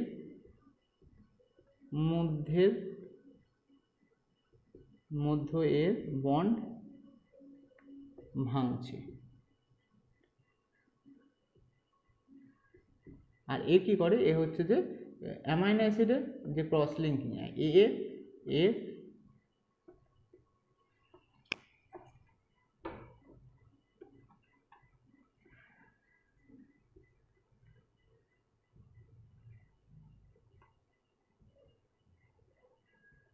ভাঙে। ঠিক আছে, তাহলে কী কী বললাম? প্রথমে বললাম যে পেনিসিলিন কী করে? পেনিসিলিন হচ্ছে যে অ্যামাইনো অ্যাসিডের যে ক্রস লিঙ্কিং, সেই ক্রস লিঙ্কিংটাকে ভেঙে দিচ্ছে। আর লাইসোজাইম কী করে? লাইসোজাইম হচ্ছে যে ন্যাকড্যামের মধ্যেকার স্ট্রাকচারটাকে ভাঙছে। তাহলে এটা হলো আমাদের ব্যাকটেরিয়াল সেল। ব্যাকটেরিয়াল সেলের প্রথম পড়লাম কি? ব্যাকটেরিয়াল সেলের প্রথম পড়লাম হ্যাবিটেট। হ্যাবিটেট কোথায় পাওয়া যায়? Air, soil, water. এছাড়া ডিপ সিতে পাওয়া যায়, উষ্ণ প্রস্রবণে পাওয়া যায়, যেটা হচ্ছে আমরা থার্মাস অ্যাকোয়াটিকাস পেয়েছিলাম, ইন্টেস্টাইনে পাওয়া যায় এগুলো। এর হ্যাবিটেট স্ট্রাকচার পড়তে গেলাম। স্ট্রাকচার পড়তে গিয়ে প্রথম পড়লাম কি? Glycocalyx, cell wall, cell membrane. এই তিনটে নিয়ে মোটামুটি গঠিত হচ্ছে আউটার এনভেলপ, যার একদম বাইরের স্ট্রাকচার হচ্ছে গ্লাইকোক্যালিক্স, একদম বাইরের অংশ হচ্ছে গ্লাইকোক্যালিক্স, যেটা made up of mucopolysaccharide. Mucopolysaccharide দুটো ভাগ, slime layer, capsule. Slime layer sticky হয়, ক্যাপসুল হচ্ছে থিক বা মোটা হয়। পরবর্তী স্ট্রাকচার কি? পরবর্তী স্ট্রাকচার আমরা পেলাম সেল ওয়াল, যে সেল ওয়াল হচ্ছে গ্লাইকোক্যালিক্সের inner layer of glycocalyx. Role কি? মেনলি স্ট্রাকচার ফর্মেশন করছে সেলের, সেলকে প্রোটেক্ট করছে আর কোলাপসিংয়ের হাত থেকে বাধা দিচ্ছে সেলকে, এটা হচ্ছে রোল। এবার ব্যাকটেরিয়াল সেলের ক্ষেত্রে সেল ওয়াল কী দ্বারা গঠিত? ব্যাকটেরিয়াল সেলের ক্ষেত্রে সেল ওয়াল পেপটাইডোগ্লাইকান দ্বারা গঠিত। প্ল্যান্ট সেলের ক্ষেত্রে হচ্ছে সেলুলোজ। ফাঙ্গাসের ক্ষেত্রে তোমার হচ্ছে যে কাইটিন দ্বারা গঠিত। এই যে পেপটাইডোগ্লাইকান পেপটাইড চেন এবং হচ্ছে যে গ্লুকান সুগার দ্বারা গঠিত। এই গ্লুকান সুগারের দুটো মডিফাইড নাম হচ্ছে সুগার, সেটা হচ্ছে একটা ন্যাগ একটা ন্যাম। এটা হচ্ছে অ্যামাইনো অ্যাসিডের চেন, পেপটাইড হচ্ছে অ্যামাইনো অ্যাসিডের চেন। এইভাবে তারা মডার ফর্মেশন করছে। পেনিসিলিন অ্যান্টিবায়োটিক, এই অ্যামাইনো অ্যাসিডের যে চেন, অর্থাৎ অ্যামাইনো অ্যাসিডের যে ক্রস লিঙ্কিং, এই ক্রস লিঙ্কিংটাকে ভাঙছে। অ্যামাইনো অ্যাসিডের ক্রস লিঙ্কিংটাকে ভাঙছে। অ্যামাইনো অ্যাসিডের ক্রস লিঙ্কিং মানে হচ্ছে এই পার্টগুলোকে ভাঙছে হচ্ছে আমাদের এই মাঝের পার্টগুলোকে, এই মাঝের বন্ডগুলোকে ভাঙছে কে? মাঝের বন্ডগুলোকে ভাঙছে পেনিসিলিন, এই মাঝের বন্ডগুলো। আর হচ্ছে যে এই যে লাইসোজাইম কী করছে? ন্যাগনামের মধ্যেকার বন্ড ভাঙছে। ন্যাগনামের মধ্যেকার বন্ড মানে এই বন্ডটাকে ভাঙছে, এই বন্ডগুলোকে ভাঙছে, এই বন্ডগুলোকে ভাঙছে, এই বন্ডগুলোকে, এটা এটা এটা এটা এই এই এই এই এইগুলোকে ভাঙছে হচ্ছে আমাদের হচ্ছে যে লাইসোজাইম। ন্যাগনামের মধ্যেকার বন্ড ভাঙছে। আর এ কী করছে? পেনিসিলিন কী করছে? অ্যামাইনো অ্যাসিডের ক্রস লিঙ্কিংটাকে ভাঙছে। এবার পরবর্তী ক্ষেত্রে কী আছে? পরবর্তী ক্ষেত্রে হচ্ছে আমাদের হচ্ছে সেল মেমব্রেন। সেল মেমব্রেন হচ্ছে একমাত্র যেটা বাকি থাকলো এই ব্যাকটেরিয়াল সেলের ক্ষেত্রে। সেল মেমব্রেন আউটার এনভেলপের মধ্যে একমাত্র স্ট্রাকচার যেটা সেল মেমব্রেনটা বাকি থাকলো, সেল মেমব্রেনটা সম্পর্কে আলোচনা করা হচ্ছে। সেল মেমব্রেন মেনলি কী দ্বারা গঠিত? সেল মেমব্রেন মেনলি গঠিত হচ্ছে ফসফোলিপিডের বাইলেয়ার দ্বারা। ফসফোলিপিডের বাইলেয়ার দ্বারা প্রথম স্ট্রাকচার যেটা আমরা পড়েছিলাম যে হচ্ছে যে লিপিড বা যেটা হচ্ছে যে আমাদের হাইড্রোফোবিক পার্ট দ্বারা গঠিত বলেছিলাম, সেই হাইড্রোফোবিক পার্টটাই মেনলি সেল মেমব্রেনকে নিয়ে আলোচনা করা হচ্ছিল। এই সেল মেমব্রেন অর্থাৎ সেল মেমব্রেন কী দ্বারা গঠিত? এবার আমাদের আলোচনার বিষয় হচ্ছে কি? আলোচনার বিষয় হচ্ছে আমাদের সেল মেমব্রেন। তাহলে সেল ওয়াল পর্যন্ত হয়ে গেছে গ্লাইকোক্যালিক্স, দেন সেল ওয়াল হয়ে গেছে। এবার আমাদের আলোচ্য বিষয় হচ্ছে সেল মেমব্রেন। তাহলে সেল মেমব্রেন সম্পর্কে আমরা আগেও বলেছি। কোথায় বলেছি? যখন আমরা সেল সম্পর্কে কি আলোচনা করতে গেছিলাম তখন আমরা বলেছিলাম যে একটা মেমব্রেনাস স্ট্রাকচার থাকে যেটা বাউন্ডারি ওয়াল গঠন করছে, যেটা কী হবে? হাইড্রোফোবিক পার্ট দ্বারা গঠিত হবে, অর্থাৎ লিপিড দ্বারা গঠিত হবে। এখানে ঠিক সেমনি ওইটাই হচ্ছে এই সেল মেমব্রেন। এই সেল মেমব্রেন তাহলে কী দ্বারা গঠিত হবে? সেল মেমব্রেন হচ্ছে অ্যাজ এ লিপিড দ্বারা গঠিত হবে। সেই লিপিডের স্ট্রাকচারটা সেটা কি? একটা স্পেশাল লিপিড স্ট্রাকচার। সেটার নাম কি? সেটার নাম হচ্ছে it is made up of phospholipid. Phospholipid হচ্ছে একটা স্পেশাল স্ট্রাকচার।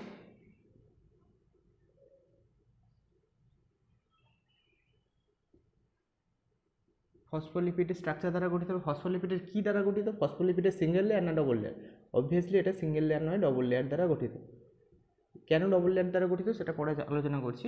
আরেকটা জিনিস, এইটা হচ্ছে একমাত্র স্ট্রাকচার যেটা কিনা এই আউটার লেয়ারের একমাত্র স্ট্রাকচার যেটা কিনা লিভিং হয়, মানে বাকি গ্লাইকোক্যালিক্স বা সেল ওয়াল দুটোই কিন্তু ডেড স্ট্রাকচার। অপরদিকে এই সেল মেমব্রেন হচ্ছে অ্যাজ এ লিভিং স্ট্রাকচার। এটা হচ্ছে কি? আউটার ওয়ালের মধ্যে অবস্থিত একমাত্র লিভিং স্ট্রাকচার। ওকে।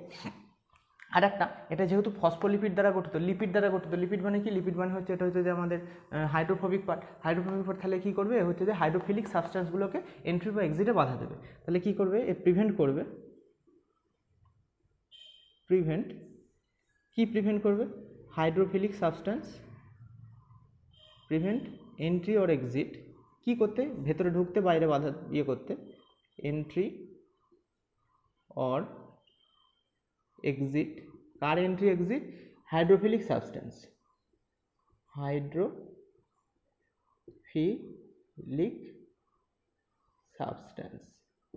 হাইড্রোফিলিক সাবস্টেন্সকে ঢুকতে বা বেরোতে বাধা দেবে। ওকে, এবার আসছি জানতে হবে যে আমাদের এই যে ফসফোলিপিডের বাইলেয়ারটা পড়লাম, ফসফোলিপিড স্ট্রাকচারটা কেমন? ফসফোলিপিড স্ট্রাকচারটা জানতে গেলে আমাদের প্রথম যেটা জানতে হবে সেটা হচ্ছে আমাদের গ্লিসারলের স্ট্রাকচার। তাহলে গ্লিসারলের স্ট্রাকচার গ্লিসারলের স্ট্রাকচার করতে গেলে প্রথম যে জিনিসটা জানতে হবে, গ্লিসারলের স্ট্রাকচার কেমন? এই যে গ্লিসারলের স্ট্রাকচার হচ্ছে এইটা।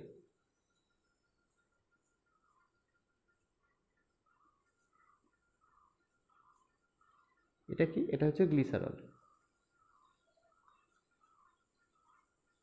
এটা কি, এটা হচ্ছে গ্লিসারল।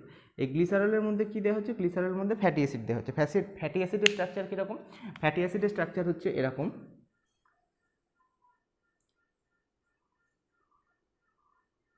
এটা হচ্ছে লং একটা কার্বন চেন, এই চিহ্নটা দিয়ে হচ্ছে লং কার্বন চেনকে আইডেন্টিফাই বা ডিনোট করা হচ্ছে। এটা কতগুলো নিয়ে হচ্ছে, এটা আমরা নিচ্ছি 3 অণু, 3 অণু নিচ্ছি বা 3টে নিচ্ছি। 3টে কেন নিচ্ছি, 3টে কেন নিচ্ছি, 3টে ওইচ বন্ডের সঙ্গে আমরা এটাকে রিয়াকশন করাবো। এবার এখান থেকে অ্যাকচুয়ালি হয় কি, হয় হচ্ছে এখান থেকে হাইড্রোজেন, এখান থেকে অক্সিজেন আর ওইচ নিয়ে এখান থেকে কি হয়, এখান থেকে এটা জল হিসাবে বেরিয়ে যায়, এস্টার বন্ড ফর্মেশন করে। এস্টার বন্ড ফর্মেশন করে এখানে যেটা ফর্ম হয় সেটা হচ্ছে ট্রাইগ্লিসারাইড ফর্ম হয়। ট্রাইগ্লিসারাইডটা দেখতে কেমন হবে,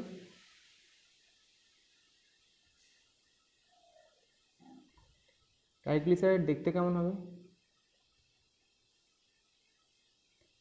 এই যে অক্সিজেন, এই কার্বন ডাবল বন্ড অক্সিজেন, তারপর হচ্ছে লং কার্বন চেন, ঠিক তেমন হবে এখানেও তাই।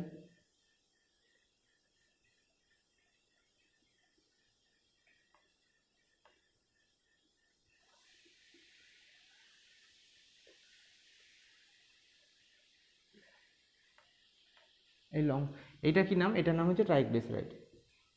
ট্রাইগ্লিসারাইড। এই ট্রাইগ্লিসারাইডকে, এই যে এটা হচ্ছে 1 নম্বর কার্বন, এটা 2 নম্বর কার্বন, এটা 3 নম্বর কার্বন। তাহলে আমার এখানে অ্যাকচুয়ালি জিনিসটা কী পেয়েছি আমি, ফসফোলিপিড। এটা তো ট্রাইগ্লিসারাইড পেলাম, এটা তো ফসফোলিপিড না। তাহলে ফসফোলিপিডটা কি, ফসফোলিপিডটা বার করার একটা মানে, এটা ফসফোলিপিড না, তাহলে ফসফোলিপিডটা কি, ফসফোলিপিডের স্ট্রাকচারটা কেমন, সেটা হচ্ছে এইটা। এই যে ট্রাইগ্লিসারাইডের যে 1 নম্বর কার্বন, 2 নম্বর কার্বন, 3 নম্বর কার্বন, এই 3 নম্বর কার্বনের যেটা ফ্যাটি অ্যাসিডের সঙ্গে যুক্ত হয়েছে, এটা কি, এটা হচ্ছে ফ্যাটি অ্যাসিড। এটা কি আমাদের ফ্যাটি অ্যাসিডের চেন। এই ফ্যাটি অ্যাসিডের কার্বন চেনটাকে যদি হটিয়ে দিই, এখানে যদি ফসফেট গ্রুপ যুক্ত হয়, তাহলে সেটা হয়ে যাবে কি আমাদের, সেটা হয়ে যাবে ফসফোলিপিড। সেই স্ট্রাকচারটা কেমন দেখতে, সেই স্ট্রাকচারটা দেখতে হচ্ছে এরকম। এই যে এখানে যেটা ফ্যাটি অ্যাসিড যুক্ত হয়েছে, ফ্যাটি অ্যাসিডের সঙ্গে এখানে যদি ফসফেট গ্রুপ যুক্ত করা হয়, তাহলে সেই স্ট্রাকচারটা যেমন দেখতে হবে, স্ট্রাকচারটা দেখতে হবে এরকম।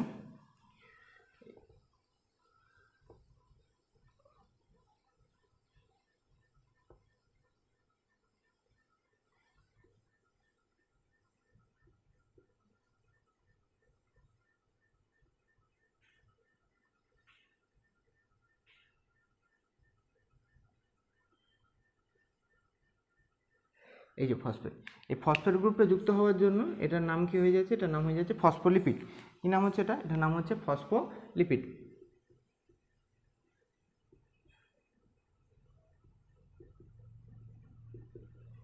ফসফোলিপিড। এবার এই ফসফোলিপিডের যে স্ট্রাকচারটা, এই ফসফোলিপিডের এই দুটো পার্ট, এই দুটো পার্টকে এবার এটাকে তো এত বড় স্ট্রাকচারে তো লেখা যাবে না, বা এত বড় স্ট্রাকচারে তো সেল ওয়াল ফর্মেশনের সময় দেখানো যাবে না। তাহলে এটাকে দেখানোর উপায় হচ্ছে এই একটা গোল্লা, এটাকে বলা হয় হেড পার্ট, এই দুটো ডান্ডা এটাকে বলা হয় টেল পার্ট। ঠিক আছে, এই হেড পার্টটা কি আইডেন্টিফাই করছে, হেড পার্টটা আইডেন্টিফাই করছে এই কার্বনওয়ালা ফসফেটওয়ালা যে কার্বনটা, সেই কার্বনটাকে। এটা কি, এটা হচ্ছে একটা হাইড্রোফিলিক পার্ট। এটা হচ্ছে, এটাকে কি বলা হয়, এটাকে বলা হয় হেড পার্ট। হেড পার্ট, এই হেড পার্টটাকে কি বলা হয়, হেড পার্টটাকে বলা হয় হাইড্রোফিলিক পার্ট।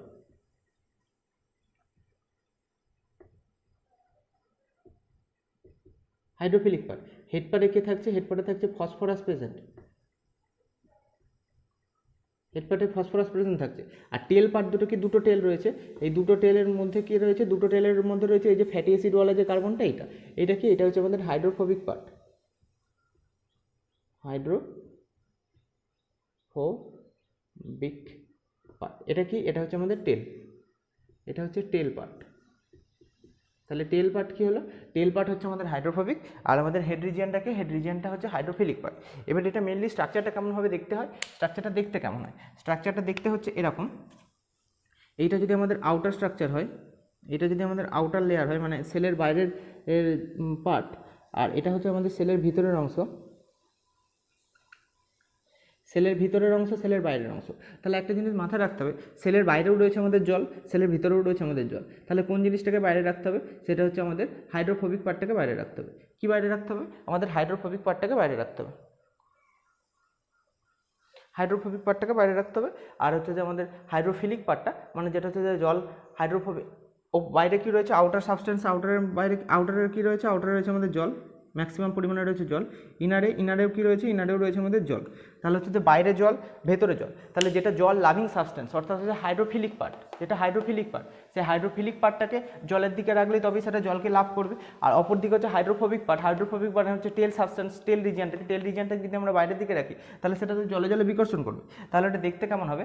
দেখতে হচ্ছে এইরকম হবে যে আমাদের হাইড্রোফিলিক পার্টটাকে কোন দিকে রাখবো? হাইড্রোফিলিক পার্টটাকে আমরা রাখবো ওপরের দিকে। এই যে হাইড্রোফিলিক পার্ট ওপরের দিকে থাকলো, এখানে হাইড্রোফিলিক পার্ট এই যে ওপরের দিকে থাকলো, এইখান থেকে এই যে টেল বেরোলো যেটা হচ্ছে ভেতরের দিকে অবস্থান করছে, এখান থেকে এই টেল বেরোলো যেটা ভেতরের দিকে অবস্থান করছে। এই আবার হাইড্রোফিলিক পার্ট, এই টেল বেরোলো,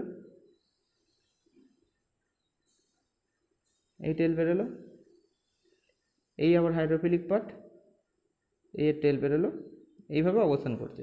এবার মনে প্রশ্ন জাগতে পারে এদিকে আবার এই যে এটা একটা হাইড্রোফিলিক পার্ট, এই এই এই হাইড্রোফিলিক পার্ট, এই এই তাহলে মনে প্রশ্ন জাগতে পারে এই যে এইটা হচ্ছে তো আমাদের হাইড্রোফিলিক পার্ট, এটা আমাদের হাইড্রোফিলিক পার্ট, মাঝেরগুলো হাইড্রোফোবিক পার্ট। তাহলে এই হাইড্রোফোবিক আর হাইড্রোফিলিক পার্টের মধ্যে দিয়ে এখান থেকে কোনোভাবে এখানে আমরা বলেছি যে এন্ট্রি অর এক্সিট বাধা দিচ্ছে। কে বাধা দিচ্ছে? কী বাধা দিচ্ছে? হাইড্রোফিলিক সাবস্টেন্সকে ভেতরে ঢুকতে বা বেরোতে বাধা দিচ্ছে। তাহলে কি কোনোভাবে কি এই সেই জলাকর্ষী যে পদার্থগুলো যেমন সোডিয়াম, পটাশিয়াম এই সমস্ত আয়নগুলোকে ভেতরে ঢুকতে বা বেরোতে পারবে না? অবভিয়াসলি বেরোতে পারবে। তাহলে তাদের জন্য আলাদা কি প্রসেস রয়েছে? তাদের জন্য আলাদা প্রসেস রয়েছে, তারা একটা স্পেশাল আয়ন চ্যানেল ব্যবহার করে এখানে। এই যে এটা যদি ধরে নিই আমরা সোডিয়াম আয়ন চ্যানেল, এই সোডিয়াম আয়ন চ্যানেলটা কী করে? সোডিয়াম আয়ন চ্যানেলটা এদের জন্য একটা স্পেশাল পাথ গঠন করছে, যে স্পেশাল পাথ দিয়ে তারা কী করছে? যে স্পেশাল পাথ দিয়ে এন্ট্রি বা এক্সিট হচ্ছে। কার এন্ট্রি বা এক্সিট হচ্ছে? সোডিয়াম আয়ন বা পটাশিয়াম আয়নের এন্ট্রি বা এক্সিট হচ্ছে। এই সোডিয়াম আয়ন বা পটাশিয়াম আয়নের এন্ট্রি হচ্ছে, সোডিয়াম বা পটাশিয়াম আয়নের এক্সিটও হচ্ছে, দুটোই হতে পারে। সোডিয়াম আয়ন, পটাশিয়াম আয়ন এদের এন্ট্রি এক্সিট এর মাধ্যমে ঘটছে। ঠিক আছে, এইটা কি? এটা হচ্ছে স্পেশাল প্রোটিন চ্যানেল। তাহলে এর মাধ্যমে এটা হচ্ছে। এটা হচ্ছে আমাদের মোটামুটিভাবে সেল মেমব্রেনের স্ট্রাকচার হলো। আরেকটা জিনিস, এই যে সেল মেমব্রেনের স্ট্রাকচার, যেটা এইখানে একটা স্টার মার্ক দিয়ে যদি লিখে দেওয়া হয়, এই সেল মেমব্রেনের স্ট্রাকচারটা বোথ ইউক্যারিওটিক এবং প্রোক্যারিওটিক বোথ এর ক্ষেত্রেই প্রযোজ্য। মানে সেম স্ট্রাকচারটা, এই যে সেল মেমব্রেনের স্ট্রাকচারটা, cell membrane structure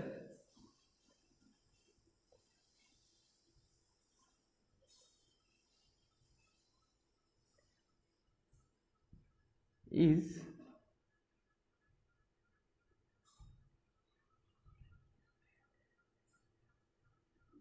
nearly same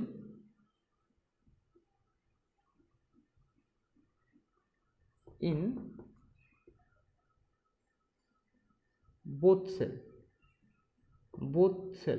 cell মানে প্রো অ্যান্ড ইউ, মানে এটা মেনলি হচ্ছে প্রোক্যারিওটিক সেলের জন্য সেল মেমব্রেনটা বললাম। ঠিক সেম ফিচার্সটা, সেম স্ট্রাকচারটা দেখতে পাওয়া যায় কার ক্ষেত্রে? ইউক্যারিওটিক সেলের ক্ষেত্রে সেম স্ট্রাকচারটা এখানে আমাদের দেখতে পাওয়া যায়। এটা হচ্ছে মোটামুটিভাবে সেল মেমব্রেনের স্ট্রাকচারগত দিক থেকে আলোচনা করা হলো। এবার এইখানের যে কি বললাম, এখানে আমরা যে সেল মেমব্রেন ফসফোলিপিড বাইলার দ্বারা গঠিত, এটা হচ্ছে এমন একটা জিনিস যেটা হচ্ছে আউটার এনভেলপের মধ্যে অবস্থান করা সত্ত্বেও আউটার এনভেলপের বাইরের দুটো স্ট্রাকচার অর্থাৎ গ্লাইকোক্যালিক্স এবং সেল ওয়াল এরা পরস্পর হচ্ছে ডেড হয়। একমাত্র লিভিং স্ট্রাকচার সেটা হচ্ছে সেল মেমব্রেন লিভিং স্ট্রাকচার। এটা প্রিভেন্ট করছে, কি প্রিভেন্ট করছে? এন্ট্রি এবং এক্সিট। কাকে? হাইড্রোফিলিক যে কোনো সাবস্টেন্সের এন্ট্রি এক্সিটকে প্রিভেন্ট করছে। এটা স্ট্রাকচার কেমন? ফসফোলিপিডের স্ট্রাকচার। ফসফোলিপিড স্ট্রাকচারটা কীরকম? এইভাবে ফসফোলিপিড স্ট্রাকচারটা গঠন হচ্ছে, ফসফেট যুক্ত থাকার জন্য তার নাম হচ্ছে ফসফোলিপিড স্ট্রাকচার। এবার বাইলার কেন হচ্ছে? বাইলার কারণ হচ্ছে যে বাইরে জল রয়েছে, ভেতরে জল রয়েছে, তাহলে জলের দিকের অংশটাকে আমাকে কি রাখতে হবে? আমাকে হাইড্রোফিলিক পার্টটাকে রাখতে হবে, অর্থাৎ হেড রিজিয়নটাকে রাখতে হবে। সেই জন্য হেড রিজিয়নটাকে রেখেছি। মাঝের অংশটাকে দুদিকে দুটো হেড রাখতে হবে, হাইড্রোফিলিক রাখতে হবে। তাহলে মাঝখানে দুটো টেল অবস্থান করছে, মানে এইটা একটা লেয়ার, এইটা একটা লেয়ার। সেই জন্য এটা নাম হয়েছে যে ফসফোলিপিডের বাইলেয়ার। ফসফোলিপিডের বাইলেয়ার স্ট্রাকচার এটা এখানে। আর হচ্ছে যে এই যে সেল মেমব্রেনের যে স্ট্রাকচারটা অর্থাৎ ফসফোলিপিড এইভাবে গঠন করে, এইভাবে ফসফোলিপিড স্ট্রাকচার ফর্মেশন হচ্ছে, দিয়ে ফসফোলিপিড এইভাবে সজ্জারিত হয়ে অবস্থান করে যে সেল মেমব্রেন গঠন করছে, এটা মোরালেস সেম কার ক্ষেত্রে? প্রোক্যারিওটিক সেল এবং ইউক্যারিওটিক সেলের ক্ষেত্রে মোরালেস সেম। এবার একটা জিনিস, এই যে সেল মেমব্রেনটা আমাদের তিনটে আউটার মেমব্রেন বা আউটার স্ট্রাকচার আমরা পড়লাম, আউটার এনভেলপ আমরা যে পড়লাম, এই আউটার স্ট্রাকচার বা আউটার এনভেলপের পরবর্তী ক্ষেত্রতে আমরা কি পাবো? পরবর্তী ক্ষেত্রতে ক্রিশ্চিয়ান গ্রাম তিনি এই যে আউটার এনভেলপের যে একটা স্ট্রাকচার পড়েছিলাম সেল ওয়াল, এই সেল ওয়ালের পুরুত্ব বা ঘনত্বের উপর ভিত্তি করে ব্যাকটেরিয়ার সেলকে কটা ভাগে ভাগ করেছেন? দুটো ভাগে ভাগ করেছেন। কি কি? একটা হচ্ছে গ্রাম পজিটিভ ব্যাকটেরিয়া, একটা হচ্ছে গ্রাম নেগেটিভ ব্যাকটেরিয়া। বিজ্ঞানী ক্রিশ্চিয়ান গ্রাম তিনি তার নাম, ক্রিশ্চিয়ান গ্রামের নাম অনুসারে গ্রাম পজিটিভ বা গ্রাম নেগেটিভ বলা হয়। তিনি কিভাবে ভাগ করেছিলেন? তিনি ভাগ করেছিলেন হচ্ছে যে তিনি ক্রিস্টাল ভায়োলেট কালার দিয়ে স্টেন্টিং করেছিলেন। কী করেছিলেন? ক্রিস্টাল ভায়োলেট কালার দিয়ে স্টেন্টিং করেছিলেন। স্টেন্টিং করার পর তিনি দেখেছিলেন যে কিছু কিছু সব ব্যাকটেরিয়া ভায়োলেট কালার গঠন করেছে। এবার তিনি পরবর্তীকালে সেটাকে অ্যাসিটোনে ধৌত করেছিলেন। অ্যাসিটোনে ধৌত করার পরে তিনি দেখেছিলেন যে কিছু ব্যাকটেরিয়া সেই কালারটাকে ছেড়ে দিচ্ছে, অর্থাৎ লুজ করছে, কিছু ব্যাকটেরিয়া সেই কালারটাকে রেখে দিচ্ছে, অর্থাৎ রিটেন করছে। তিনি যে ব্যাকটেরিয়াগুলো কালারটাকে রিটেন করছে বা ধরে রেখে দিচ্ছে তাকে তিনি নাম দিলেন গ্রাম পজিটিভ ব্যাকটেরিয়া। যে ব্যাকটেরিয়া কালারটাকে লুজ করছে তাকে তিনি নাম দিলেন গ্রাম নেগেটিভ ব্যাকটেরিয়া। তাহলে বিজ্ঞানী ক্রিশ্চিয়ান গ্রাম এটা করেছিলেন বলে তার নাম অনুসারে এটাকে গ্রাম পজিটিভ বা গ্রাম নেগেটিভ ব্যাকটেরিয়া বলা হয়। এবার যাই হোক, পরীক্ষাটা কীরকম? পরীক্ষাটা হচ্ছে এই যে পেট্রি ডিশ নেওয়া হলো, এই পেট্রি ডিশের মধ্যে তিনি এখানে অনেক ব্যাকটেরিয়া নিয়েছিলেন, এই অনেক ব্যাকটেরিয়া পড়েছিল, এর মধ্যে কি নিয়েছিলেন তিনি? এর মধ্যে তিনি ক্রিস্টাল ভায়োলেটের কালার দিয়ে স্টেন করেছিলেন। ক্রিস্টাল ভায়োলেট কালার দিয়ে স্টেন করেছিলেন। স্টেন করার পরে তিনি কি দেখলেন? তিনি দেখলেন এই পেট্রি ডিশের মধ্যে কী পেয়েছে? পেট্রি ডিশের মধ্যে যে সমস্ত ব্যাকটেরিয়াগুলো ছিল সবাই ভায়োলেট কালার নিয়ে নিয়েছে। ভায়োলেট কালার নেওয়ার পরে তারপর এটাকে তিনি কী করলেন? এটাকে তিনি অ্যাসিটোনে ধৌত করলেন। অ্যাসিটোনের সংকেত কি? অ্যাসিটোনের সংকেত হচ্ছে CH3CO CH3।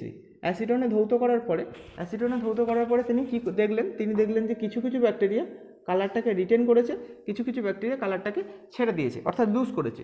কিছু কিছু ব্যাকটেরিয়া কালারটাকে রিটেন করেছে, কিছু কিছু ব্যাকটেরিয়া ছেড়ে দিয়েছে। এই ব্যাকটেরিয়াগুলো ছেড়ে দিয়েছে কালারটাকে, আর এই ব্যাকটেরিয়াগুলো কালারটাকে ধরে রেখেছে। তাহলে তিনি যে ব্যাকটেরিয়াগুলো কালারটাকে ছেড়ে দিয়েছে তাদেরকে তিনি নাম দিলেন গ্রাম নেগেটিভ ব্যাকটেরিয়া। যারা কালারটাকে ধরে রেখেছে তাদেরকে তিনি নাম দিলেন কি? Gram positive bacteria. Gram positive bacteria. আর যারা কালারটাকে ছেড়ে দিয়েছে তাদের তিনি নাম কি দিলেন? তাদের তিনি নাম দিলেন গ্রাম নেগেটিভ ব্যাকটেরিয়া। এবার এদের মোটামুটিভাবে পার্থক্য কি? মোটামুটিভাবে পার্থক্য হচ্ছে এটাই যে কালারটাকে রেখে দিয়েছে তার ক্ষেত্রে যে আমাদের যে সেল ওয়ালের যে গঠনগত উপাদান কি? সেল ওয়ালের গঠনগত উপাদান হচ্ছে পেপটাইডোগ্লাইকান। তাহলে যে ব্যাকটেরিয়া কালারটাকে রেখে দিয়েছে তার ক্ষেত্রে পেপটাইডোগ্লাইকানের লেয়ারটা মোর থিক। পেপটাইডোগ্লাইকান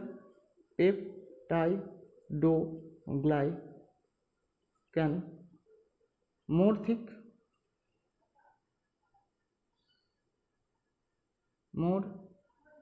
থিক, ঠিক আছে। এর ক্ষেত্রে কি হচ্ছে? এর ক্ষেত্রে পেপটাইডোগ্লাইকানের লেয়ারটা থিন। পেপটাইডোগ্লাইকান লেয়ারটা থিন, পাতলা। ওকে, আর কি? আর হচ্ছে তো এখানে এর গ্রাম পজিটিভ ব্যাকটেরিয়া যেহেতু, তার মানে কি কালারের যে স্টেন্টিংটাকে, সেই স্টেনটাকে কী করেছে? রিটেন করেছে, অর্থাৎ রিটেন স্টেনটাকে ধরে রেখেছে আর কি, রিটেন স্টেন। আর এই কী করছে? এই হচ্ছে যে এই স্টেনটাকে লুজ করেছে,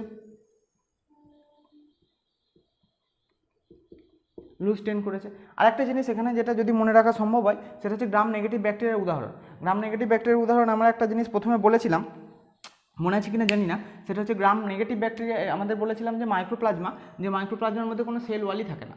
মাইক্রোপ্লাজমার মধ্যে সেল ওয়াল থাকে না। যদি সেল ওয়ালই না থাকে অর্থাৎ পেপটাইডোগ্লাইকানের লেয়ার সেখানে অ্যাবসেন্টই, অর্থাৎ এর ক্ষেত্রে এই কালারটাকে তো সে কালারটাকে যদিও বা কোট করে, মানে ধরে রাখার তার ক্ষমতা নেই। তাহলে গ্রাম নেগেটিভ ব্যাকটেরিয়ার মধ্যে প্রধান এক্সাম্পল হিসেবে আমরা আলোচনা করতে পারি কার নাম? সেটা হচ্ছে মাইকোপ্লাজমা।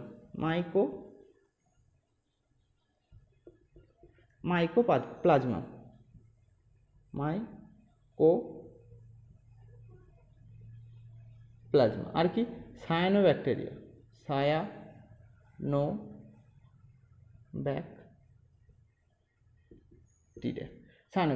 এটা হচ্ছে মোটামুটিভাবে এর স্ট্রাকচার। তাহলে কি বিজ্ঞানী ক্রিশ্চিয়ান গ্রাম কি এটা পরীক্ষা করেন? বিজ্ঞানী